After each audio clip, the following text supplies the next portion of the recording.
जी अस्सलाम वालेकुम। मैं अली रज़ा आरिफ, आप लोगों का फिजिक्स टीचर, और आप लोग देख रहे हैं फिजिक्स एनिमेट्स। तो आज का जो हमारा टॉपिक है वो हमारे पास है चेंज इन स्टेट, कि किस तरह हमारे पास लिक्विड सॉलिड में कन्वर्ट होता है, सॉलिड लिक्विड में कन्वर्ट होता है, गैस सॉलिड में कन्वर्ट होता है, किस तरह कन्वर्ट होता है और क्या हमारे पास चीज़ें हैं, तो उसको भी देखते हैं। तो चलें फिर स्टार्ट करते हैं।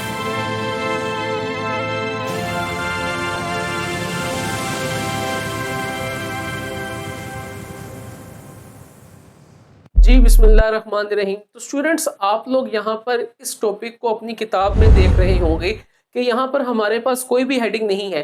तो हम लोगों ने इस टॉपिक को सीखना है with the help of headings.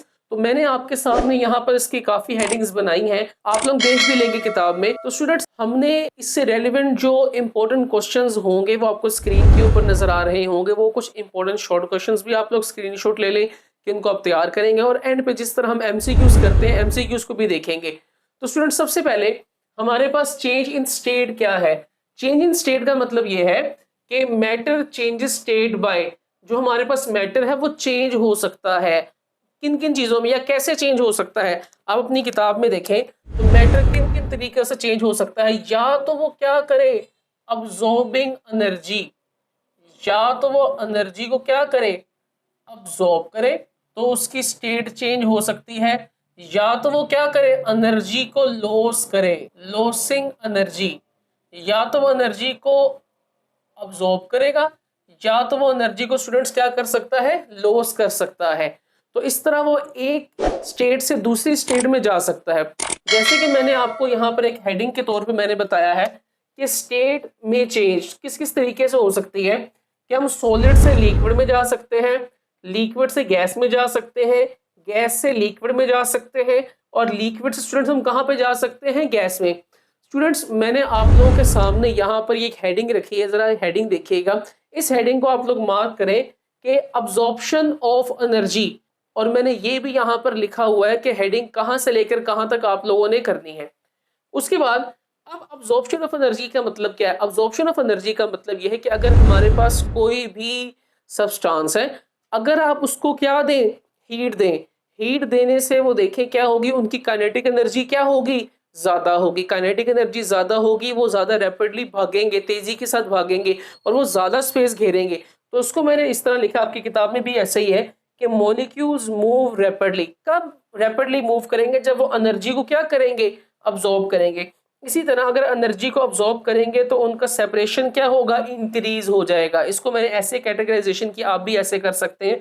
और उसके बाद अगर उनकी एनर्जी ज्यादा होगी तो वो ज्यादा भागेंगे, तो वो हमारे पास क्या जी, मोर स्पेस रिक्वायर्ड।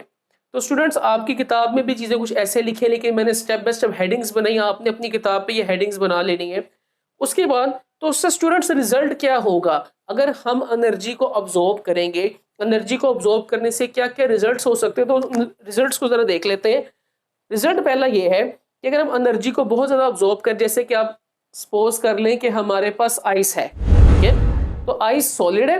तो सॉलिड को हम किस में कन्वर्ट कर रहे हैं, एनर्जी देने की वजह से लिक्विड में कन्वर्ट कर रहे हैं। तो इस प्रोसीजर को हम लोग क्या बोलते हैं, मेल्टिंग कहते हैं। जैसे कि मैंने डायग्राम में भी बनाया कि अगर आइस है तो उसको अब हीट देंगे, एनर्जी अब्जॉर्ब कर रहा है, तो इसको हम किस में कन्वर्ट कर दिया हमने, लिक्विड में। तो इस प्रोसीजर को हम लोग क्या कहते हैं, मेल्टिंग कहते हैं। आप लोग अपनी किताब में भी यहाँ पर देख रहे होंगे, उसने मेल्टिंग का वर्ड जो है वो लिखा हुआ है। इसी तरह अगर आप उसको मजीद और हीट करते हैं तो आप लिक्विड को किस में कन्वर्ट कर रहे हैं, गैस में। और जैसे कि देखिए मैंने यहाँ पे किया, ये लिक्विड है, इसको आप गैस में कन्वर्ट कर रहे हैं, तो इसको हम लोग क्या कहते हैं, इसको हम कहते हैं बॉइलिंग। ये भी आपको स्क्रीन के ऊपर नजर आ रहा होगा, मैंने इसको मेंशन किया हुआ है। ओके, अब हमारे पास एक नेक्स्ट हेडिंग है, हेडिंग नंबर 3। तो उसको मैंने हेडिंग्स की शक्ल में बताया है कि 1 2, और ये हमारे पास क्या है, 3। अब losing of energy, energy loss करेगी। स्टूडेंट्स, आप लोग यहाँ इमेजिन करें कि अगर हम किसी भी मॉलिक्यूल से एनर्जी को निकालेंगे, हीट को निकालेंगे, अगर हीट को निकालेंगे तो वो रह क्या जाएगा, ठंडा। तो यहाँ देखें, लॉसिंग ऑफ एनर्जी की मैंने बात ये की है कि अगर एनर्जी निकालेंगे तो मॉलिक्यूल्स की काइनेटिक एनर्जी कम होगी, तो उससे मॉलिक्यूल क्या हो जाएगा, स्लो डाउन। तो अगर मॉलिक्यूल स्लो डाउन होगा तो उसका सेपरेशन भी क्या हो जाएगा, डिक्रीज होगा, क्योंकि स्लो डाउन होगा तो सेपरेशन क्या होगा, मॉलिक्यूल आहिस्ता आहिस्ता पास आते रहेंगे। इसी तरह अगर वो आहिस्ता आहिस्ता पास आएंगे तो हमारे पास क्या होगा, लेस स्पेस रिक्वायर्ड। तो जाहिर सी बात है वो कम स्पेस को क्या करेंगे, रिक्वायर करेंगे। अब स्टूडेंट्स अपनी किताब के ऊपर देखें, यहाँ पे उसने वो उसको फिर ऐसे एक्सप्लेन किया, कंडेंसेशन और लिक्विडिफिकेशन। हमारे पास हम रिजल्ट की हेडिंग में उसको बताएंगे कि रिजल्ट ये है कि जब आप लिक्विड को सॉलिड में कन्वर्ट करते हैं, when we convert the process in which the gas convert into the liquid, तो इसको हम क्या कहते हैं, कंडेंसेशन कहते हैं। आप इस तरह करके डायग्राम भी बना सकते हैं कि ये गैस के मॉलिक्यूल है, इसको अगर आप लिक्विड में कन्वर्ट करेंगे तो स्टूडेंट्स इसको हम लोग क्या कहते हैं, कंडेंसेशन कहते हैं। इसी तरह आपकी किताब में ये भी लिखा होगा कि अगर आप लिक्विड को कन्वर्ट करते हैं, किस में कन्वर्ट करते हैं, सॉलिड में, तो इसको हम क्या बोलते हैं, सॉलिडिफिकेशन कहते हैं। जैसे कि आपको मैंने यहाँ डायग्राम में भी दिखा, आप बना भी सकते हैं कि ये हमारे पास क्या है, लिक्विड है, और उस लिक्विड को अब क्या कर रहे हैं, एनर्जी उससे लॉस करेंगे। तो स्टूडेंट्स यहाँ पर हमारे पास क्या बन जाएगा, सॉलिड बन जाएगा। अब आपकी किताब में नेक्स्ट हमारे पास हेडिंग जो है वो आप मार्क कर ले, वो हमारे पास है इंटरमोलिकुलर फोर्सेस। हमें पता है कि इंटरमोलिकुलर फोर्सेस जो है वो हमारे पास सॉलिड में क्या होती हैं, स्ट्रॉन्ग होती हैं, और गैसेस में इंटरमोलिकुलर फोर्सेस हमारे पास क्या होती हैं, वीक होती हैं। ये भी आप हेडिंग मार्क कर सकते हैं। उसके बाद स्टूडेंट्स लास्ट में हमारे पास एक हेडिंग है थर्मल एक्सपेंशन की। तो थर्मल एक्सपेंशन में स्टूडेंट्स एक बात आपने याद रखनी है कि सॉलिड के मॉलिक्यूल पास पास होते हैं, इसलिए उनकी एक्सपेंशन क्या होती है, कम होती है, मिनिमम होती है। और गैस के मॉलिक्यूल थोड़े दूर दूर होते हैं, उनकी एक्सपेंशन क्या होती है, ज्यादा होती है। तो यहाँ पर मैंने इसको ऐसे ही लिखा है, आपकी किताब में भी ऐसे ही मौजूद है कि गैसेस में हमारे पास जो एक्सपेंशन है वो हमारे पास क्या होगी, मैक्सिमम होगी, मॉलिक्यूल दूर जाते आपको नजर आएंगे। और सॉलिड में जो हमारे पास एक्सपेंशन है वो हमारे पास क्या है, वो मिनिमम है।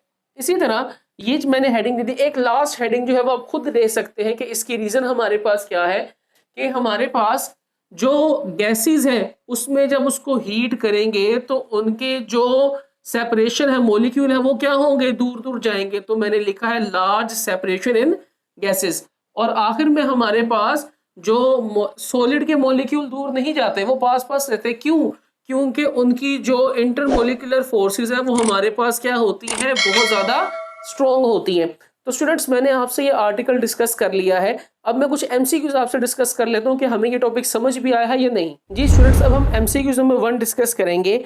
When a substance absorb heat energy, what happened to its particles? Option A, they move slower. Option B, they move closer together. Option C, they move faster and further apart.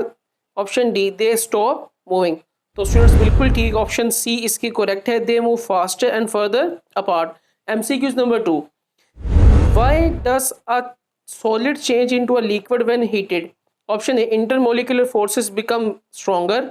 Option B, particle lose kinetic energy. Option C, particle gain kinetic energy and move further apart. Option D, mass of particle decrease. तो students बिल्कुल आपने ठीक सोचा है। Option क्या थी, ये हमारे पास है C option, particles gain kinetic energy and move further apart, कि जिस तरह हम उसको हीट करेंगे वो क्या होगा, दूर दूर जाएगा। ऑप्शन एमसीक्यू नंबर सी देखिए 3 देखिएगा कि why do gases occupy more space than solids, कि गैस क्यों ज्यादा स्पेस ऑक्यूपाई करता है सॉलिड के मुकाबले में।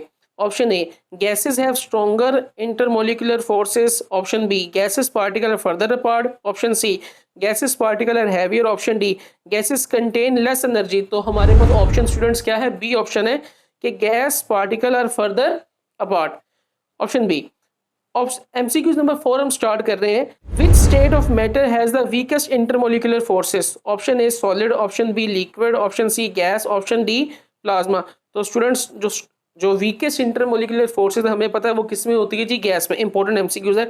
MCQs number 5, why do gases show maximum thermal expansion? Option A, their particle are tightly packed, they have strong intermolecular forces. Option C, their particles are already far apart and move freely. Option D, their mass increases on heating. तो option C will be the correct.